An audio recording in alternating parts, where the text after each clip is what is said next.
On est aussi dans des récits qui peuvent aussi nous faire apprendre et découvrir des choses. Moi, je ne connaissais pas cette histoire de ces femmes dans les années 50 aux États-Unis qui se sont un peu rebellées parce que leur métier, à elles, c'était au début où on pouvait, dans la nuit, lire l'heure sur les montres ou sur les horloges. Et cela, c'était possible grâce au radium. Et savez-vous comment, eh bien, ces femmes faisaient pour faire en sorte que ces aiguilles s'illuminent la nuit?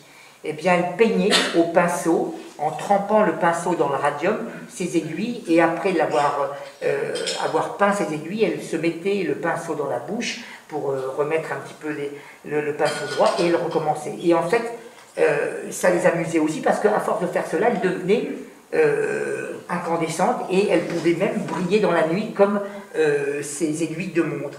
Sauf que, évidemment, très plus tard, on a su que c'était complètement poison et que ça a déclenché des maladies irréversibles. Et c'est un petit peu tout le récit de ce combat que ces femmes ont mené derrière aussi. Voilà, Radium, très bel album également de cette autrice qui s'appelle Si, C, Y aux éditions Glénat.